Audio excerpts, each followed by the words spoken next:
99,4 FM, Radio Kardopa berani tampil beda. Senang sekali untuk hari ini kita bertemu lagi tentunya di Dialog Publik Membangun Generasi Cerdas dengan mengambil topik generasi muda cerdas dalam pembangunan Sumatera Utara. Nah, generasi cerdas itu kan ada 3 aspek yang harus diperhatikan. Yang pertama adalah aspek kognitif. Yang kedua aspek emosional, kecerdasan emosional atau EQ. Yang ketiga adalah aspek TQ atau kecerdasan transidental. Nah, tinggal gimana peran adik-adik di dalam konteks pembangunan. Karena adik-adik sebagai generasi di kampus yang paling utama kan menggeluti, menyelesaikan di dunia pembelajaran itu. Di samping juga harus membangun sensitivitas sosial. Tidak mungkin jadi mahasiswa ansik hanya mahasiswa. Nah, tinggal pembangunan di Sumatera Utara ini kan nanti silahkan kita boleh nanya ya gimana Pak. Tentu tanggung jawab kita semua, tidak hanya tanggung jawab gubernur atau DPR, tapi juga tanggung jawab dari mahasiswa.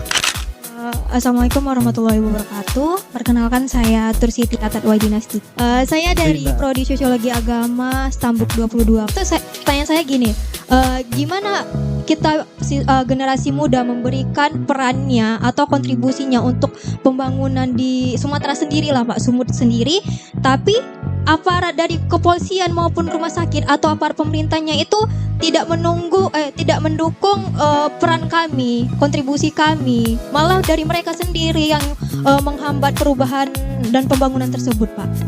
Saya harus sampaikan sekarang ini kan ada trustee yang cukup menurun, kepercayaan kepada lembaga-lembaga yang menurun. Pertama, lembaga DPR juga termasuk yang punya tingkat kepercayaannya juga rendah. Kita kepercayaan kepuasan itu kan yang merendah ada DPR, situ ada kepolisian, ada birokrasi. Ini kan persoalan trust kita. Kenapa? Karena tadi itu lemahnya ketauladanan, ya, lemahnya tokoh-tokoh yang tampil untuk menjadi contoh yang baik. Nah, itu juga tantangan kita bersama. Apakah satu sisi kita salahkan juga tidak bisa. Karena kehidupan ini kan sebuah proses. Ada tali temali sebuah sistem kan itu. Nah, sehingga yang perlu didorong ke depan adalah sistem pendidikan kita. Ya, karena produk dari generasi muda itu kan di samping ketika di keluarga kita dihadapkan dengan aturan keluarga. Ketika kita keluar, kita dihadapkan dengan aturan pendidikan. Maka yang paling besar pengaruhnya itu kan biasanya di institusi pendidikan. Kemarin itu kan beberapa hari lalu sempat viral juga di media sosial tentang mungkin laporan-laporan masyarakat kepada pihak yang punya otoritas lah untuk melaksanakan itu, misalnya ke kepolisian ya. Kemudian muncul hashtag no viral no justice ya, itu kan sempat ini ya. Nah, menurut saya sih sekarang pemerintah itu lebih responsif ya mengenai tentang apa yang terjadi di media sosial. Di situ, jadi sekarang tinggal melihat apa nih sebenarnya yang diperbincangkan di media sosial, apa sih yang sedang diributkan oleh orang di media. Jadi sekarang mau tidak mau kita di era globalisasi ini menjadi masyarakat digital, masyarakat tanpa batas. Semua di media sosial itu sebenarnya semakin liar, semakin tanpa batas, gila-gilaan, dan itu jadi market yang besar untuk bagi orang luar.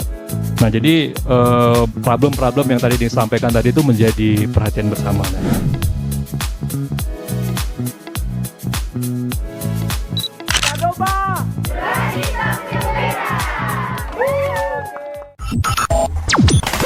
Kardopa Radio.